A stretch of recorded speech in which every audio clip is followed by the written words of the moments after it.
நான் தேவா. நம்ம இந்த கல்யாண் ஜுவல்லர்ஸை பற்றி நம்ம ஏற்கனவே ஒரு வீடியோ போட்டிருந்தோம். போன வாரம் சனிக்கிழமை நினைக்கிறேன். போன வாரம் வீடியோ போட்டிருந்தோம். அந்த வீடியோவில் வந்து திங்கட்கிழமை அமௌண்ட் கண்டிப்பாக மேலே போகும், அதை நம்பி யாரும் வாங்க வேண்டாம் அப்படின்னு சொல்லியிருந்தேன். அதுக்கேற்ற மாதிரி திங்கட்கிழமை வந்து 502 ரூபாலேருந்து 530 ரூபா கிட்ட போச்சு. அது திருப்பியும் வந்து பார்த்தீங்கன்னா உங்களுக்கு கண்டிப்பாக 5 டேஸ் சார்ட் காட்டுறேன் பாருங்கள். இந்த இடம் தான்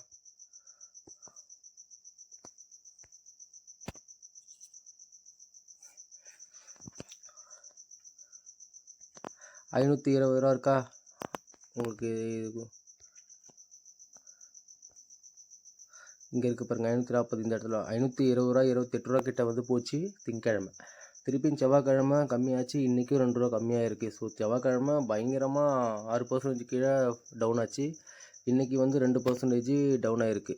ஸோ இது ஏன் இதை நான் உங்களுக்கு தெரியப்படுத்துகிறேன் அப்படின்னா, இதை நம்பி யாரும் வந்து ஷேர் வந்து நீங்கள் அவ்வளோ சீக்கிரம்லாம் இன்வெஸ்ட்மெண்ட் இப்போ பண்ண வேண்டாம். ஏன்னா இப்போதைக்கு எந்த ஒரு கருத்து தெரிவிக்கிறவங்க சொல்லுவாங்க இல்லையா, நிறைய கம்பெனி நிறைய வந்து இருக்காங்க, எக்ஸ்பர்ட்ஸ் இருக்காங்க. அவங்க வந்து இந்த கம்பெனிலாம் இப்போ வாங்கலாம் அப்படின்னு சொல்லுவாங்க. அவங்க யாருமே வந்து கல்யாண் ஜுவல்லர்ஸை இப்போ வாங்குறதுக்கு பரிந்துரைக்கலை. நானும் வந்து இந்த சிபி அனலிசர்லாம் கிடையாது. என்னுடைய சொந்த முயற்சியில் நான் வந்து இன்வெஸ்ட்மெண்ட் பண்ணுறேன். சிம்பிள் கான்செப்டில் நான் பண்ணுறேன். நான் ப்ராஃபிட் எடுத்திருக்கேன். ஒரு கம்பெனியோட ஷேர் கம்மியாகிறப்போ வாங்குவேன். அது இன்க்ரீஸ் ஆச்சு, இன்க்ரீஸ் ஆகுதுன்னா, ஷேர் மார்க்கெட் கண்டினியூஸாக மேலே போகுதுன்னா நான் அப்போ அந்த கம்பெனியில் இன்வெஸ்ட்மெண்ட் பண்ணுவேன். அது மாதிரி பண்ணி நிறைய கம்பெனியில் நான் உங்களுக்கு ஷேர் வின் பண்ணி நான் கெயின் பண்ணியிருக்கேன். அது நான் உங்களுக்கு இன்னும் போக போக நான் வீடியோஸ் தனித்தனியாக கம்பெனி என்னென்னு போடுறேன். இப்போ கல்யாண் ஜுவல்லர்ஸ் வந்து கிட்டத்தட்ட நீங்களே தெரியும் 800 ரூபா கிட்ட வந்து போச்சு. 800 ரூபா வந்து ஒரு ஈஸியான வேல்யூ கிடையாது. பாருங்கள் 800 ரூபா கிட்ட வந்து வந்திருக்கு. 800 ரூபாலேருந்து கண்டினியூஸாக ஃபால் ஆகிருக்கு. இதுக்கு ரீசன் வந்து கம்பெனி வட்டாரத்துலேருந்து சொல்கிறதோ. இப்போது ஆக்சுவலி நீங்கள் கேட்கலாம், நீ உனக்கு தெரியுமா அப்படின்ட்டு என்னை கேட்கலாம். எனக்கு தெரியாது கம்பெனிமா. அந்த கம்பெனிலேருந்து வெளியே வர லீக்கான நியூஸ் வந்து முக்கியமான நியூஸில் வருது.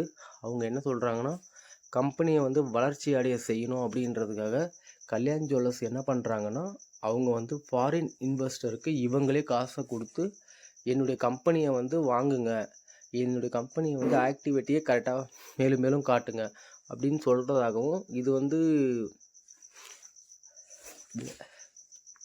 ஃபாரின் இன்வெஸ்டர் வந்து இதில் எதுவும் உடன்படாக. ஸோ அதை பற்றி நம்ம டீட்டெயிலாக உள்ளே போக தேவையில்லை. அது நிறைய பேஜ் படிச்சிருந்தேன் நான், அது டீட்டெயிலாக நம்ம சொல்ல வேண்டாம். ஏன்னா நம்ம வந்து ஆனால் அதுவும் ஒரு ரீசன் ஆகவும் நான் பார்த்துருந்தேன். இது ஆக்டர் ராம்நாத் அப்படின்னு சொல்லிட்டு ஒருத்தவரும் இதை பற்றி உங்களுக்கு சொல்லியிருப்பார். ஏன்னா அவரும் உண்மையிலேயே நல்ல ஒரு அனலிஸ்டர். ஏன்னா ரியலாகவே இன்வெஸ்ட்மெண்ட் பண்ணி ஷேர் மார்க்கெட்னால் என்ன அப்படின்னு சொல்லிட்டு தெரியப்படுத்துகிறாரு. அவர் நான் ஃபாலோ பண்ணுறேன். ஸோ அதையும் நான் கொஞ்சம் பார்த்துருக்கேன். ஏன்னா கிட்டத்தட்ட ஒரு நிறைய பேருடைய அனாலிசிஸ் பார்த்து தான் நான் உங்களுக்கு இந்த வீடியோ அன்றைக்கும் பதிவு பண்ணேன், இன்றைக்கும் பதிவு பண்ணுறேன். இது 800 ரூபாலேருந்து சடனாக ஃபால் ஆனது காரணம் இது இன்வெஸ்டர் தான் காரணம். செகண்ட் வந்து பார்த்திங்கன்னா, உங்களுக்கு போன வாரம் வந்து 14, போன வாரம்னா ஜனவரி 16 கிட்ட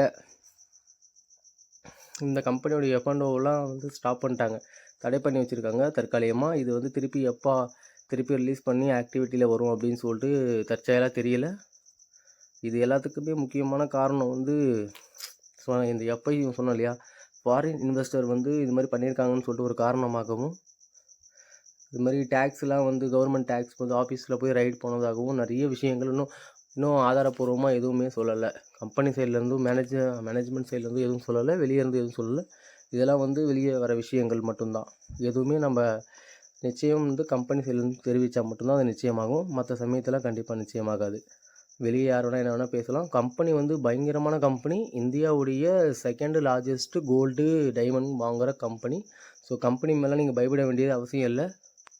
நீங்கள் கம்பெனியை வந்து தயவுசெய்து சொல்கிறேன், கம்பெனி வாங்கியிருந்தால், அமௌண்ட் அதிகமாக கொடுத்து வாங்கியிருந்தால் நீங்கள் வந்து கம்பெனியை தயவுசெய்து விற்காதீங்க. நான் திருப்பி எதை சொல்லுவேன், இங்கே பாருங்கள், கல்யாண் ஜுவல்லர்ஸ் இன்றைக்கி டேட் வந்து உங்களுக்கு தெரியும் 22 ஜனவரி 2025. இன்றைக்கி யாருமே வந்து இந்த கம்பெனியை வந்து விற்கலை. ஆனால் கிட்டத்தட்ட 2,25,979 ஷேர் இன்றைக்கி டேட்டுக்கு வாங்கப்பட்டிருக்கு. அதாவது 485 ரூபாய்க்கு வாங்கப்பட்டிருக்கு இன்றைக்கி டேட்டுக்கு. ஸோ இவங்க திருப்பி 800 ரூபாய்க்கு கண்டிப்பாக போக தான் போகிறாங்க. டைம் எடுக்கும், ஆனால் கண்டிப்பாக ஷேர் மார்க்கெட் மேலே போகணும். ப்ளஸ் வந்து ஷேர் மார்க்கெட் மேலே போனாலும் இவங்கக்கிட்ட இருக்க இந்த எஃப்ஐ டேக்ஸு எல்லாமே வந்து அது எல்லாமே கிளியர் பண்ணணும். இவங்க சரியான பேப்பர்ஸ் வச்சு கிளியர் பண்ணால் இவங்களுக்கு கண்டிப்பாக பண்ணுவாங்க. ஏன்னா இது ஈஸியான கம்பெனி இல்லையா? ஈஸியான கம்பெனி சொல்கிற முடியாது, நல்ல குவாலிட்டியான கம்பெனி தான். நீங்கள் ஆனால் உங்கள் பணத்தை வந்து நீங்கள் எதுவுமே ஒரு வேளை போட்டு லாஸில் இருந்தால் அதை இப்போ சேல் பண்ண தேவை கிடையாது. கண்டிப்பாக கம்பெனி நல்ல ரேட்டுக்கு போகும். அதனால் வெயிட் பண்ணுங்கள். ஏன்னா நம்மளும் வந்து ஆதாரப்பூர்வமாக சொல்ல போகிறது இல்லை, நம்ம எதை வச்சு சொல்கிறோன்னா ஒரு யூகம் தான். ஓகேவா? ஷேர் மார்க்கெட்டை பொறுத்தவரைக்கும் கரெக்டாக ப்ரெடிக்ட் பண்ணுறதுக்கு யாருமே கிடையாதுங்க. உங்களுக்கே தெரியும் எவ்வளோ பெரிய உயர் அதிகாரிகள்லாம் இருக்காங்க இதில், அவங்களாலே கண்டிப்பாக 100% சொல்ல முடியாது. சொல்லலாம் நான் சொன்னால் கரெக்டாக இருக்கும்னு சொல்லிட்டு, ஆனால் 100% கண்டிப்பாக சொல்ல முடியாது. நான் படித்த வரைக்கும் சொல்கிறேன், நான் என்னுடைய அனுபவத்தில் சொல்கிறேன். அதே மாதிரி கல்யாண் ஜுவல்லர்ஸ் வந்து ஈஸியாக ஃபால் ஆகும் அப்படின்னு சொல்லிட்டு சொல்ல முடியாது. ஒரு நல்ல கம்பெனி கிட்டத்தட்ட 3 வருஷத்தில் வந்து என்ன நிலமையில் போயிருக்குன்னு உங்களுக்கே தெரியும். இந்த கம்பெனி ஷேரை பாருங்கள், 3 இயர்ஸ் பேட்டர் நீங்கள் பார்த்தீங்கன்னா உங்களுக்கே தெரியும். கிட்டத்தட்ட 100 ரூபாயிலிருந்து 800 வரைக்கும் போயிருக்கு, 700% ரிட்டர்ன் கொடுத்துருக்கு. ஸோ அதனால் இது 800 கீழே சடனாக ஃபால் ஆகிருக்கு. கண்டிப்பாக மேலே போகும். குறைய வாங்குங்கன்றது தான் இப்போவும் என்னுடைய சஜஷன் நான் சொல்லுவேன். இப்போதைக்கு வாங்க சொல்லி எந்த ஒரு நான் ஐசிஐசிஐ யூஸ் பண்ணுறேன். இதை நான் உங்களை கம்பேர் பண்ண விரும்பல, நான் யூஸ் பண்ணுறது தெரியப்படுத்திக்கிறேன். அவங்க சொல்லி இப்போதைக்கு இதை வாங்க வேணாம் அப்படின்னு சொல்லிட்டு புல்லிஷ் மூவிங் ஆவரேஜ் 0 தான் போட்டிருக்காங்க. ஸோ நீங்கள் கண்டிப்பாக இப்போதைக்கு வாங்குறதுக்கான பாசிபிலிட்டி கிடையாது. நிறைய சேனலில் அனலைஸ் பண்ணுங்கள், நிறைய வெப்சைட் அனலைஸ் பண்ணுங்கள், உங்களுக்கான க்ரோத் உங்களுக்கு கிடைக்கும். ஆனால் ஸ்ட்ரென்த்து வந்து 9 இருக்குது. ஸோ நீங்கள் அதை பற்றி பயப்பட வேண்டிய அவசியமே இல்லை.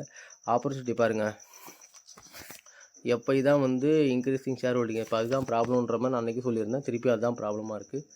ஸோ உங்களுக்கு மற்றபடி கம்பெனியை பற்றிலாம் நீங்கள் பயப்பட வேண்டிய அவசியமே கிடையாது.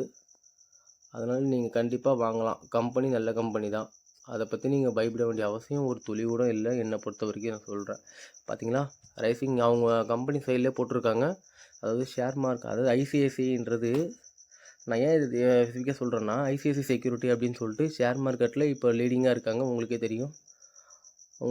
ஒரு லீடிங்கான கம்பெனியில் இவங்களும் வந்து ஒரு வளர்ந்து வர இந்தியா அப்படின்ற மாதிரி வளர்ந்து வர கம்பெனியாக இருக்காங்க. இவங்க ஐசிஐசிஐ கம்பெனி நம்ம எப்படி நம்பி இன்வெஸ்ட்மெண்ட் பண்ணலாமோ அதே மாதிரி அவங்களோட ஐடியாவை நம்ம நம்பி எடுத்துக்கலாம். ஸோ இதிலே முதல் நியூஸே பார்த்துருக்காங்க பாருங்கள். ரைசிங் ப்ரமோட்டர் பிளட்ஜ் தான் முக்கியமான காரணம் கல்யாண் ஜுவல்லர்ஸ் ஸ்டாக் ஃபால் ஆனதுக்கு. ஸோ என்ன ஃப்யூச்சரில் என்ன ஆகுது அப்படின்னு சொல்லிட்டு போக தான் தெரியும். முக்கியமான விஷயம் அந்த கம்பெனியை பற்றி சொல்லணும்னா என்ன சொல்லியிருக்காங்க, ப்ரொமோட்டர் ஹோல்டர் சொல்லியிருக்காங்க இல்லையா, அதை பற்றி சொன்னோம் இல்லையா. இவங்க வந்து இந்த கம்பெனி அட்வர்டைஸ்மெண்ட்டுக்காகவே ஏதோ ஒரு 18% ஷேர் வச்சுருந்ததாகவும், அதில் வந்து இப்போ இவங்க கம்பெனி வந்து அதாவது இவங்க பண்ண ப்ராப்ளமே இவங்ககிட்ட இருக்கிற ஷேரை அடகு வச்சு அந்த பணத்தை ஃபாரின் இன்வெஸ்டர்கிட்ட கொடுத்து இவங்க கம்பெனியை வாங்க வச்சு ஆக்டிவிட்டி காட்டியிருக்காங்க. அப்படின்றது தான் இவங்க பண்ண ப்ராப்ளம்னு சொல்லிட்டு ஒரு குற்றச்சாட்டு சொல்கிறாங்க. ஆனால் உண்மையாக இல்லையான்னு தெரியல. பேப்பர்ஸ் கம்பெனி சைடு சொன்னால் தான் தெரியும். பேப்பர்ஸ் தான் பேசுது இது எல்லாமே. ஸோ அதனால் கிட்டத்தட்ட 7.65% ஷேரை இவங்க அடகு வச்சுருக்காங்க. ஸோ ஏன் இப்படி பண்ணாங்க அப்படின்னு சொல்லிட்டு டேக்ஸ் ஆஃபீஸும் கம்பெனி மேனேஜ்மெண்ட்டும் தான் தெரியப்படுத்தணும். ஸோ நீங்கள் கம்பெனியை பார்த்து பயப்பட தேவையில்லை, கம்பெனி நல்ல கம்பெனி. ஸோ நீங்கள் அதெல்லாம் தாராளமாக நம்பி வாங்கலாம். குறைய வாங்குங்க, ஏன்னா இது நல்ல கம்பெனி, திருப்பி ஃப்யூச்சரில் மேலே போகும். இதை பற்றி ஷார்ட்டாக சொல்லணுங்கன்னா தேங்க்யூ.